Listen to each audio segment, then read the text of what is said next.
Hello बच्चों, कैसे हो आप। स्वागत है आपका प्रथम क्लासेस यूट्यूब चैनल में। आज हम स्टैंडर्ड 9 अक्षर भारती मराठी बुक का लेसन नंबर 3 बेटा मी ऐकत आहे इसके बारे में बात करेंगे। ये कथा के लेखक हैं वसंत पुरुषोत्तम काळे, व पु काळे।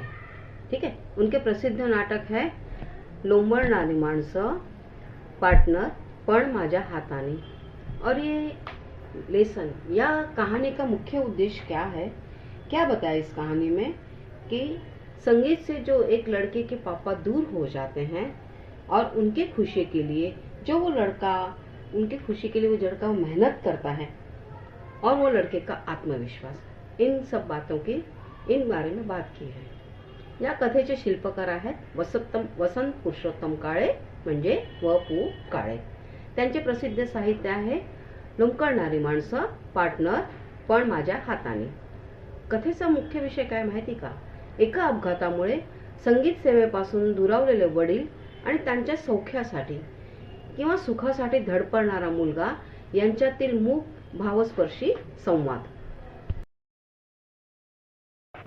लेसन के पहले पैराग्राफ में बताया गया है कि एक प्रोग्राम है, स्कूल है या कॉलेज है, उसका एक प्रोग्राम है और उसके अंदर एक लड़का वायलिन बजाने वाला रहता है। उसके जो शिक्षक रहते हैं उनकी मनस्थिति, यानी वो स्कूल के शिक्षक रहते हैं, वो डरे हुए रहते हैं और वो सोचते रहते हैं कि ये लड़का, उसका नाम रहता है शिरीष, वो नया है, उनके संगीत विद्यालय में वो नया लड़का आया था, वो कैसे बजाएगा वो शिक्षक को मालूम नहीं था। इसलिए उनको ऐसे डर लग रहा था कि वो सही बजाएगा या नहीं, या तो मेरे स्कूल का या मेरे विद्यालय का नाम खराब हो जाएगा। और दूसरी तरफ जो लड़का था शिरीष नाम का, वो उसकी मेंटलिटी कैसी थी, वो एकदम आत्मविश्वास से भरा हुआ था और न डरते हुए वो स्टेज पे आया था। और उसने क्या किया है कि वो एकदम परफेक्ट वायोलिन बजाता है। यानी इसका परिणाम क्या हुआ कि एक बार 12 साल का लड़का शांति से एकदम वायोलिन बजाता है और सभी लोग एकदम आश्चर्यचकित हो जाते हैं। या कथेच्या पहिल्या पॅराग्राफ मध्ये काय सांगितलं आहे, सुरुवातीला काय सांगितलंय, काय दाखवलंय की एक मोठं स्टेज आहे आणि त्याच्यावर प्रोग्राम आहे आणि त्या शाळेचे शिक्षक त्यांची मनस्थिती दाखवली की ते घाबरलेले आहेत, कारण की तो त्यांच्या संगीत विद्यालयाचा एक मुलगा तो नवा असतो आणि त्यांना माहित नसते की हा मुलगा वाजवेल नाही वाजवेल, चांगलं वाजवेल का नाही, किंवा तो शाळेचं नाव खराब करेल। दुसऱ्या बाजूला जो मुलगा असतो त्याचं नाव आहे शिरीष, तो इतक्या आत्मविश्वासाने भरलेला असतो आणि तो धीटपणे स्टेजवर येतो आणि डोळे मिटून शांत चित्ताने वायोलिन वाजवतो। याचा परिणाम काय झाला, एक 12 वर्षाचा मुलगा शांत आणि अचूक वादन करतो आणि सगळे शिक्षक थक्क होऊन जातात। जब प्रोग्राम खत्म होता है तो हमें फ्लैशबैक बताया जाता है, यानी पुरानी बातें शिक्षक सोचते हैं ऐसा बताया जाता है। क्या बताया है कि शिक्षक अपने स्कूल में बैठे रहते हैं संगीत विद्यालय में और एक छोटा सा 12 साल का लड़का आता है और वो बोलता है कि मुझे संगीत सीखना है। शिक्षक उसे पूछते हैं कि आपको संगीत पसंद है क्या, तो लड़का ऐसा जवाब देता है, मैं सीखूंगा तो मुझे मेरे पापा को अच्छा लगेगा, इसलिए मुझे सीखना है। और वो तो फिर शिक्षक हाँ बोल देते, ठीक है आप आ जाओ। तो एक शर्त रखता है कि मैं जब भी सीखने आऊंगा तो मेरे पापा रोज यहाँ पे आएंगे। तो थोड़ा सा शिक्षक को बुरा लगता है और गुस्सा भी आता है, तो गुस्से में उसको 50 रुपया फीस बोल देते हैं। उस टाइम पे 50 रुपया बहुत ज्यादा थी। तो भी शिरीष रेडी हो जाता है और वो दूसरे दिन से अपने पापा के साथ रोज आके वायोलिन सीखता है। जेव्हा प्रोग्राम संपतो तेव्हा आपल्याला फ्लॅशबॅक आणि जुन्या आठवणी दाखवलेल्या आहेत। काय दाखवलंय की एक शिक्षक हे आपल्या संगीत विद्यालयात बसलेले असतात, तेव्हा एक छोटासा मुलगा येतो आणि तो म्हणतो मला तुमच्याकडे शिकायचं आहे। तेव्हा शिक्षक त्याला विचारतात तुला संगीताची आवड आहे का, तेव्हा तो म्हणतो मी शिकेन तर माझ्या बाबांना खूप आवडेल, माझ्या वडिलांना खूप आवडेल। तर शिक्षक हो म्हणतात। त्याच्यानंतर तो एक अट ठेवतो की मी जेव्हा जेव्हा शिकायला येईल तेव्हा माझे बाबा, म्हणजे तो त्यांना नाना म्हणत असतो, ते वर्गात बसतील। मग ते शिक्षकांना थोडासा रागच येतो, तरी पण ते मग रागाने म्हणतात ठीक आहे मी 50 रुपये फीस घेईन। त्या काळात 50 खूप होते, तरी तो मुलगा तयार होतो आणि दुसऱ्या दिवशीपासून शिरीष आणि त्याचे बाबा म्हणजे नाना रोज येऊ लागले.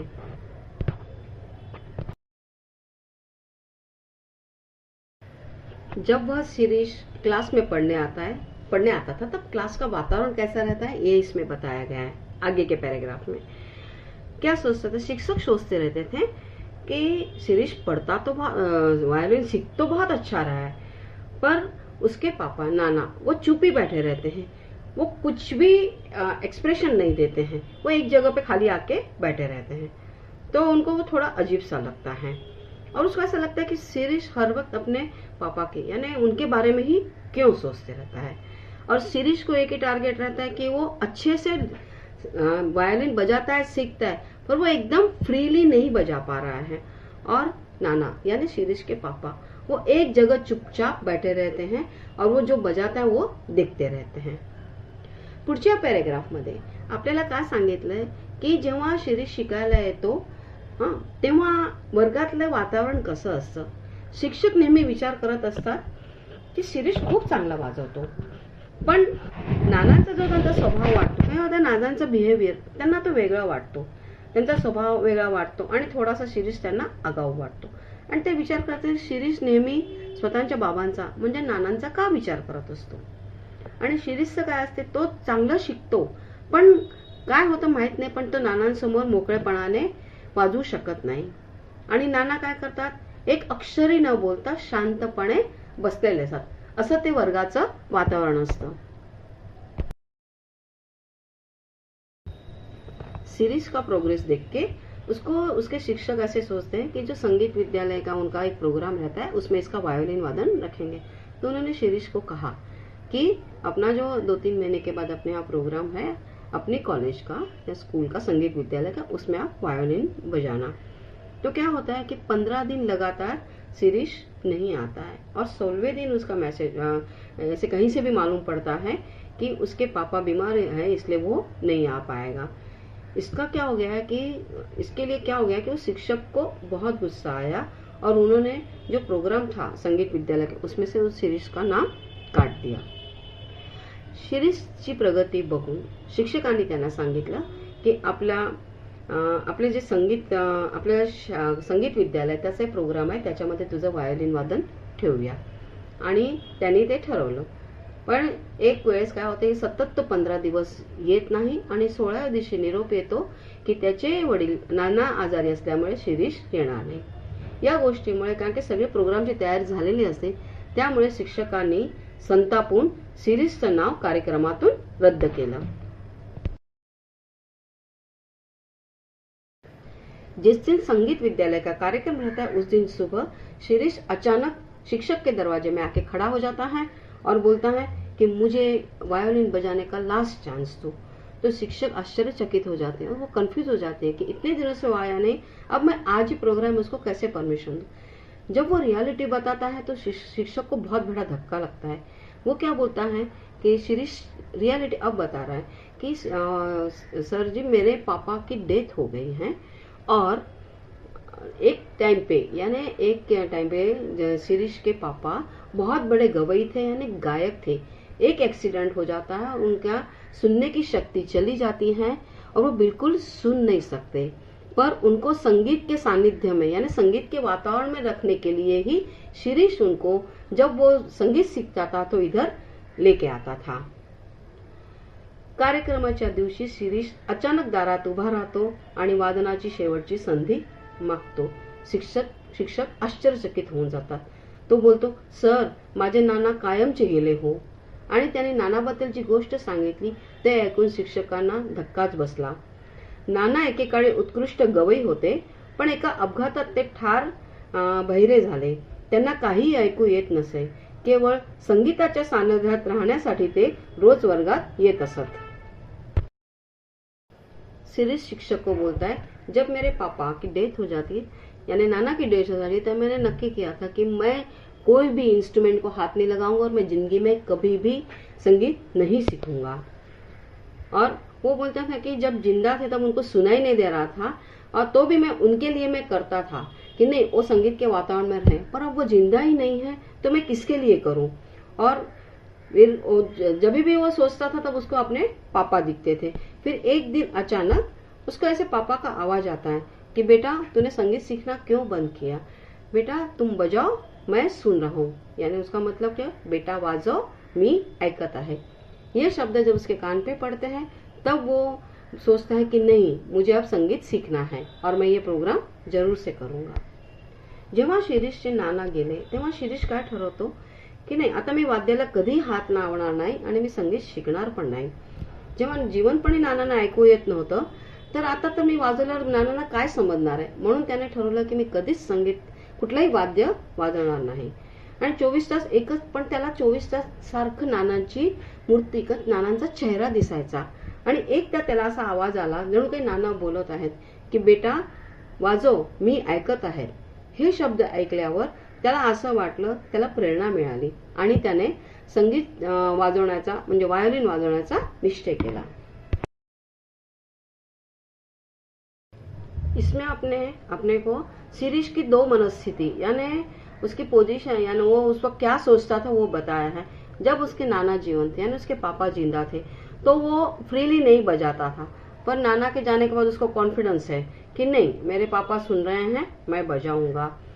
और पहले उसको ऐसा लगता था कि मैं बजा रहा हूँ, पापा तो सुना ही नहीं दे रहा है तो कोई मतलब ही नहीं है, जिंदा थे तब।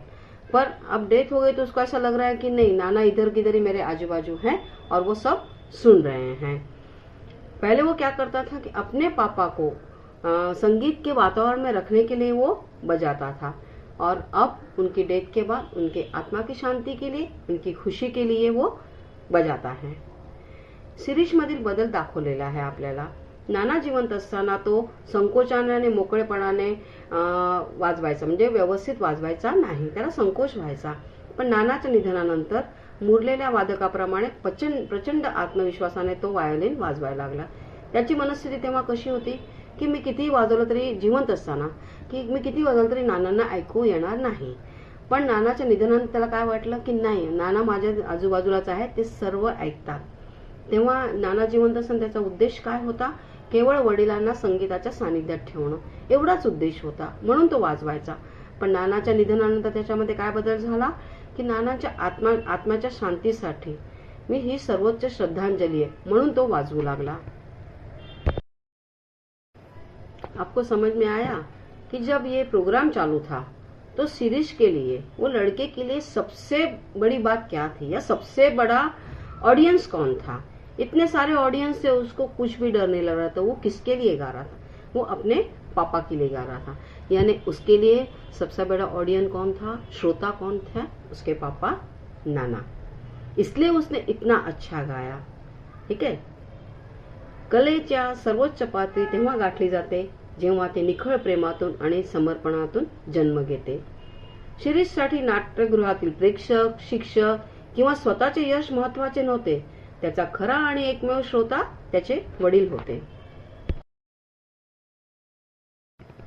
इस लेसन में हम उपमा और उत्प्रेक्षा ये दो अलंकार की पढ़ाई करेंगे। या विभागात आपण उपमा आणि उत्प्रेक्षा या दोन अलंकाराचा अभ्यास करू। अलंकाराचे मूलभूत घटक उपमेय, उपमान, समान धर्म, साध्यमर्यवाचक शब्द। आता आपण त्याचं उदाहरण बघूया। सावळाचा रंग तुझा पावसाळी नभापरी। ह्याच्यामध्ये उपमेय काय, सावळाच। उपमान काय, तुझा, ज्याच्याशी तुलना करायची आहे। समान धर्म काय आहे, नभा म्हणजे दोघातील सारखेपणा। आणि साध्यमार्गवाचक शब्द कुठला आहे, परी।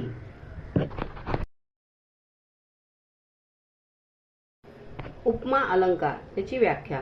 दोन वस्तूतील किंवा कृतीतील सामान्य चमत्कृतीप्रमाणे रीतीने वर्णन केले जाते तिथे उपमा अलंकार होतो। त्याचे ओळखण्याचे शब्द कुठले, सम, समान, सारखे, वाणी, जैसे, तैसे, प्रमाण, सदृश्य, परी।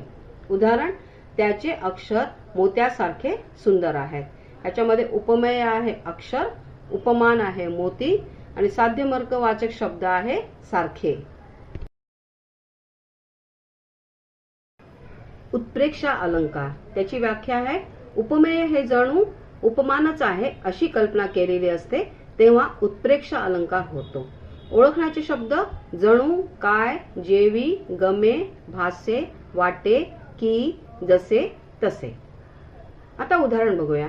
हा आंबा जणू काय साखर वाटेल तुम्हाला. याच्यामध्ये उपमेय काय? आंबा. उपमान साखर. साध्यमर्कवाचक शब्द जणू काय.